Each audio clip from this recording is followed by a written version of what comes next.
नमस्कार। विश्व समाधान मंच प्यारे उत्तराखंड में आप सबका स्वागत है। आज 13 दिसंबर की सायंकाल 6:30 बजे का समय हो रहा है।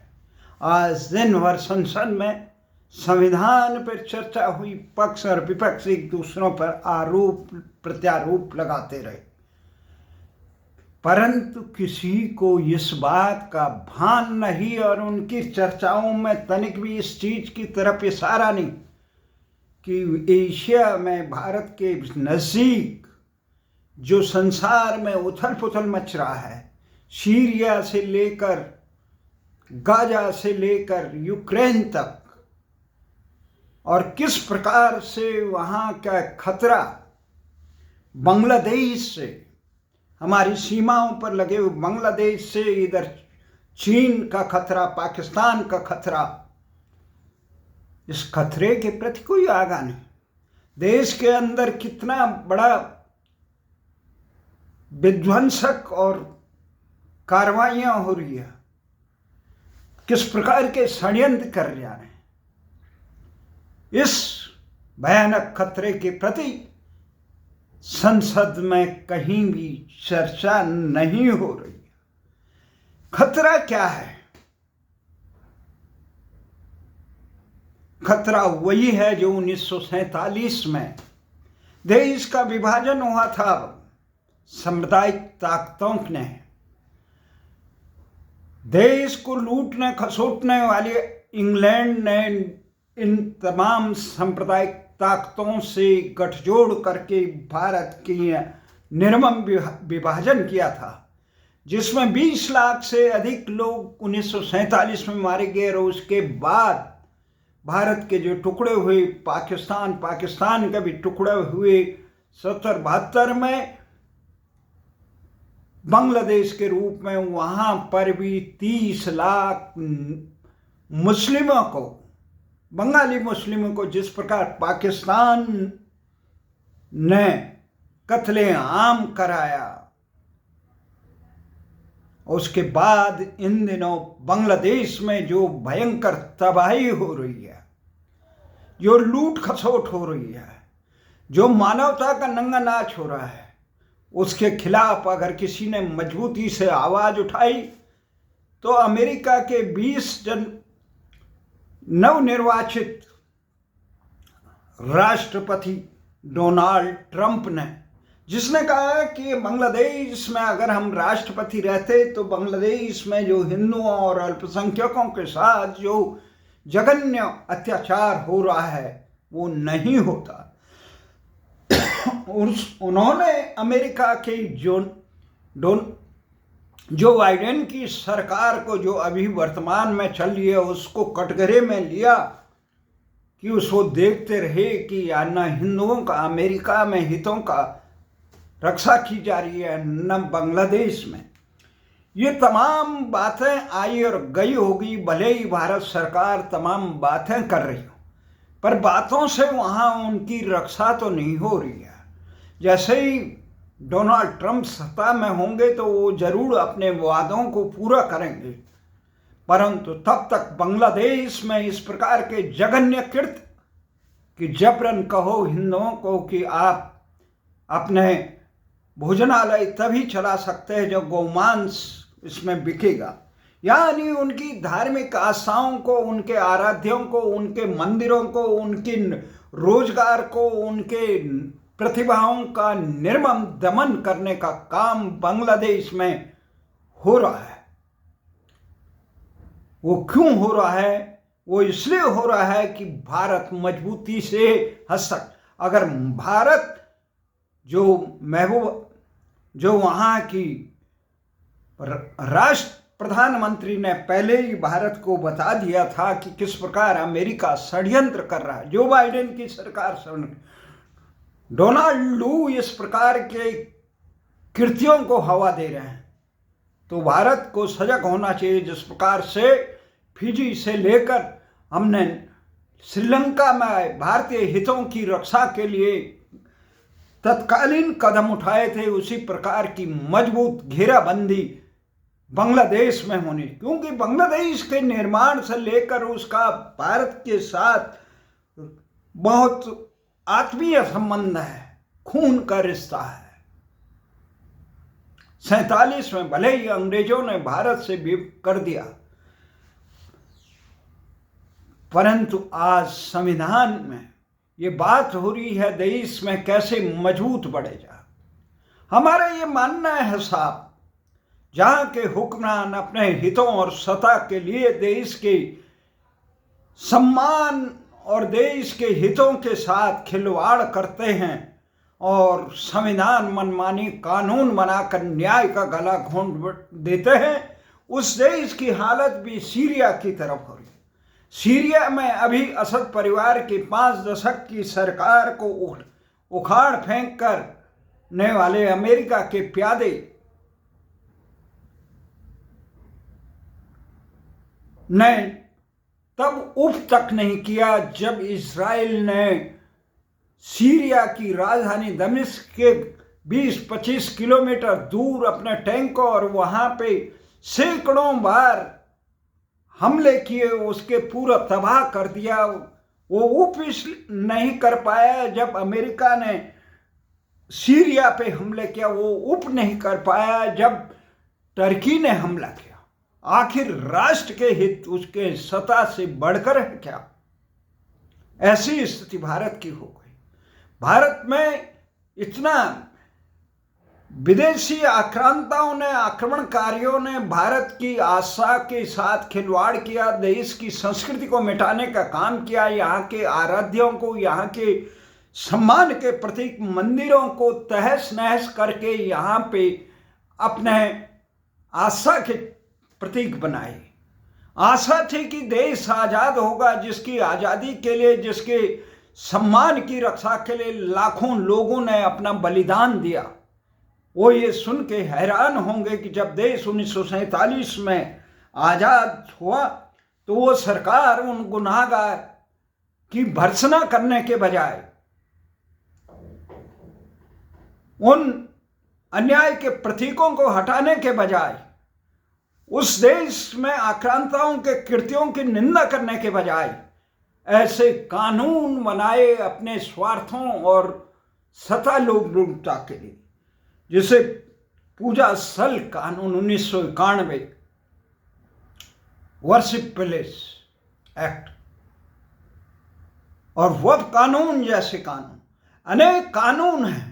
जब देश के संविधान की रक्षा करने के, शपथ करने का अगर ये कानून बनाने अत्यावश्यक होते तो बाबा साहब अम्बेडकर और संविधान निर्माता लोग जरूर बनाते, परंतु अपनी बहुमत में अपनी सनक और हनक दिखाने के लिए, अपने स्वार्थ की पूर्ति के लिए, जिस प्रकार से 1991 में कांग्रेस सरकार ने बाबरी मस्जिद प्रकरण के बाद, आंदोलन के बाद इस प्रकार के कानून बनाए, पूजा स्थल कानून, कि 1947 में जो जैसा था वैसे ही आगे भी रहेगा।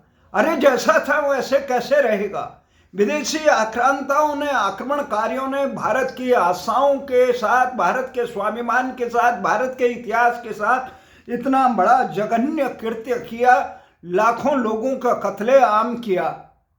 उस कृत्य की आप निंदा नहीं करेंगे? पीड़ित समाज को, राष्ट्र को आप न्याय नहीं देंगे? कानून बना देंगे, ढाल देंगे, उनके गुनाहों को न्यायोचित ठहराएंगे? आक्रांताओं के कानून, आक्रांताओं के कृत्यों को न्यायोचित ठहराएंगे? ये न्यायोचित ठहराना देश के संविधान की मूल आत्मा के साथ खिलवाड़ है।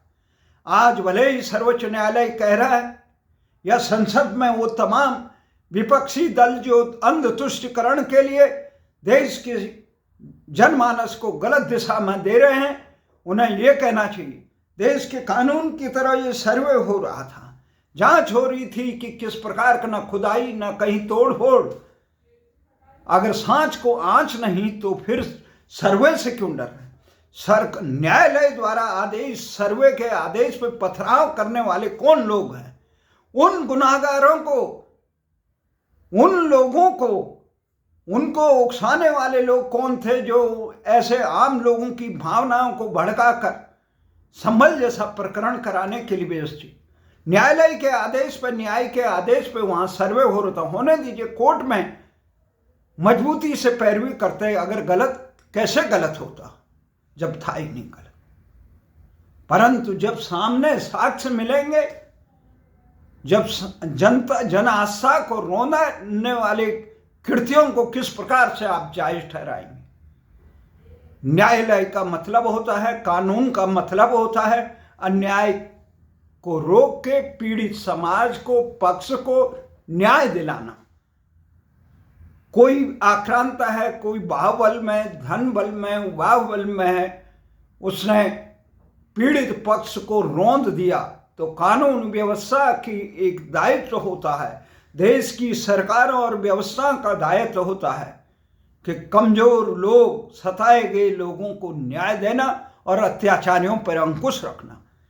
पर इतिहास के लंबे इतिहास के बाद हम ये नहीं कह रहे हैं कि जो वर्तमान वाले लोग हैं उनको वो दोषी हैं। वर्तमान नहीं है जिसने कुकृत्य किए, जिन्होंने इस प्रकार के धार्मिक स्थलों को तोड़कर वहां पे जबरन निर्माण कराए। उन विदेशी आक्रांताओं के कृत्यों को निंदा करने के बजाय, उनके कृत्यों को पर माफी मांगने के बजाय, उनको उनकी भर्त्सना करने के बजाय आप देश के पीड़ित समाज और पीड़ित देश को न्याय भी नहीं देंगे। आखिर कौन देगा न्याय? इतिहास के गुनाहों को कानून की ढाल बनाकर उनको न्यायचित नहीं ठहराया जा सकता। और जिन लोगों ने ये कृत्य किया वो भी माफी मांगना चाहिए।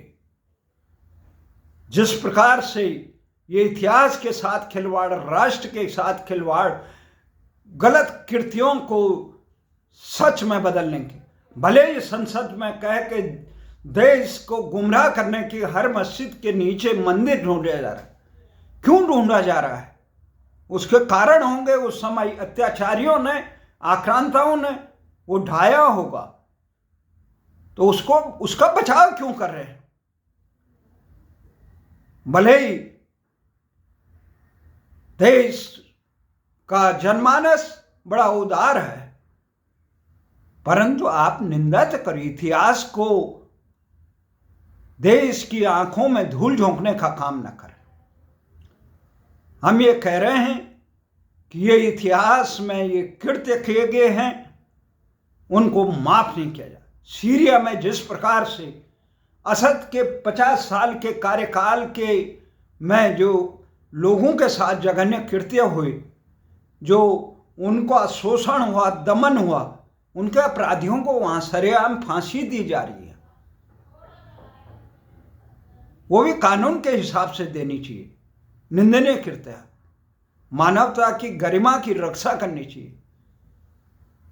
परंतु भारत में गुनाहों को सही ठहराने के लिए कानून बनाए जाते हैं, संविधान में संशोधन किए जाते हैं। अंबेडकर जी और संविधान सभा के लोग इस बात को जानते थे, इसलिए उन्होंने कानून ऐसा नहीं बनाया। जो 1991 में तत्कालीन कांग्रेस सरकार ने ये कृत्य किया, उसके लिए माफी मांगनी चाहिए देश से। कोई भी सरकारें जो जनहित पे और राष्ट्रहित पर कुठाराघात करती है अपने स्वार्थ के लिए, सत्ता के लिए, वो सरकारें निंदनीय होती है। एक बात साफ है कि किसी भी ढंग से गुनाहगार को ढाल बनाकर उसके कृत्यों को न्यायोचित नहीं ठहराया जा सकता। और जो ठहराने की कोशिश करते हैं वो न्याय नहीं, अपितु न्याय का गला घोंटने का काम है। तो हमारा ये मानना है, देश के सर्वोच्च न्यायालय हो, देश की संसद हो, सत्ता पक्ष हो या विपक्ष हो या पीड़ित पक्ष हो, यहाँ हम ये नहीं कहते हैं मुस्लिम समाज इसके लिए दोषी है। वर्तमान मुस्लिम समाज कोई दोषी नहीं है। वो तो इतिहास में हुआ सैकड़ों सालों पहले। मुस्लिम समाज को गुमराह करने वाले वो लोग दोषी हैं जो अपने वोटों के लिए, सत्ता के लिए, स्वार्थ के लिए मुस्लिम समाज के खिलाफ इस प्रकार की बातें कह रहे हैं। क्या बातें कह रहे हैं? वो मुस्लिम समाज को पथराव के लिए उकसा रहे हैं। ये इस्लाम के खिलाफ नहीं है, ये मुस्लिम समाज के खिलाफ नहीं है, ये खिलाफ है देश के हितों पर कुठाराघात करने वाले विदेशी आक्रांताओं के कृत्यों की निंदा, उनके द्वारा किए गए जुल्मों को न्यायोचित ठहराने वाली व्यवस्था के खिलाफ निंदा। देश में कोई भी कानून जो न्याय का गला घोंट कर अन्याय का पक्ष लेता है वो न्याय नहीं, अन्याय होता है। इसलिए हमारा मानना है देश के कानून के ध्वजवाहकों को और समाज को, मुस्लिम समाज हो या हिंदू समाज हो या तमाम भारतीय, हम सब पहले भारतीय हैं और भारतीयों को इस बात का गर्व होना चाहिए कि विदेशी आक्रांताओं द्वारा किए गए कृत्यों को वर्तमान देश आज़ाद होने के बाद उसकी निंदा करने का नैतिक हक रखता है, साहस रखता है, सही रास्ता चुनता है। इस सही रास्ते में चलकर ये जितने यहाँ मुस्लिम समुदाय है 20 करोड़, वो भी इसकी निंदा करेगा, परंतु यहाँ के सत्ता के लोलूप नेता उन्हें गलत दिशा दे रहे हैं। संभल में पथराव नहीं होना चाहिए था, कोर्ट में मजबूती से बहस होनी चाहिए थी और उस तथ्यों को देखना चाहिए था। अगर गलत है, वो तथ्य गलत है, तो इस बात को बहुसंख्यक समाज स्वीकार करेगा कि हम इस मुद्दे पे, इस स्थान पे फिर नहीं उठाएं। और जब वो तथ्य सही है तो वर्तमान जिनके पास भी वो कब्जा है उनको इसे छोड़ना चाहिए कि राष्ट्र का ये महत्वपूर्ण दायित्व है, क्योंकि समाज गलत कृत्यों के साथ नहीं चल सकता है, अत्याचारियों के राष्ट्र को नोचने वालों के साथ नहीं चल सकता। हिंदू हो या मुसलमान हो, सिख हो, ईसाई हो, विदेशी आक्रांता उनके लिए आक्रांता ही है, परंतु राजनीतिक रोटियां सेकने वाले सत्ता लोलूप नेताओं ने मुस्लिम समाज को गलत दिशा दे दी। वो उन्हें कह रहे हैं आप जो विदेशी आक्रांता है आप उसके बहने, आप भारत की संतान हैं, आप भारत के नागरिक हैं, आप भारत पे हुए हमला हम सब पे हुआ हमला है। इसलिए और कोई भी इस देश में किसी भी हिंदू हो या मुसलमान हो या सिख हो, ईसाई, सबको देश का कानून सबके लिए बराबर है, अवसर की समानता सबके बराबर है, सबको न्यायोचित अधिकार मिलेगा, परंतु अन्याय करने का, कानून को तोड़ने का किसी को हक नहीं।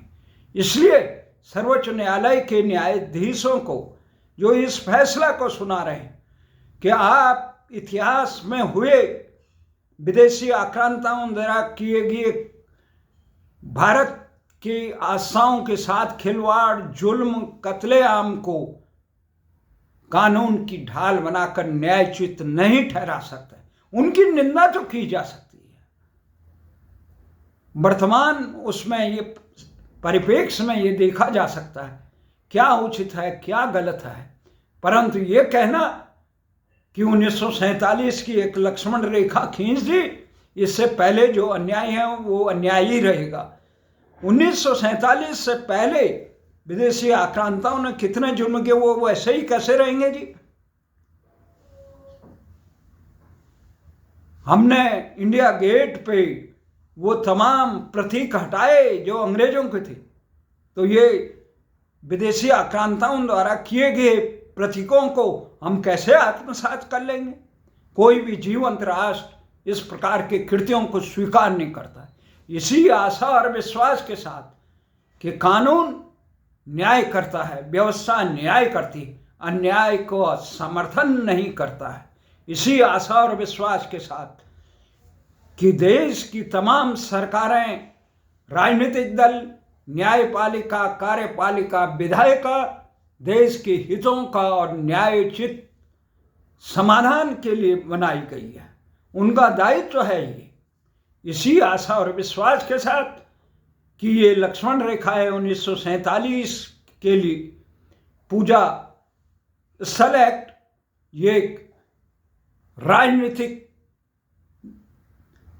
स्वार्थ के लिए, सत्ता की लोलुपता के लिए बनाया गया कानून है।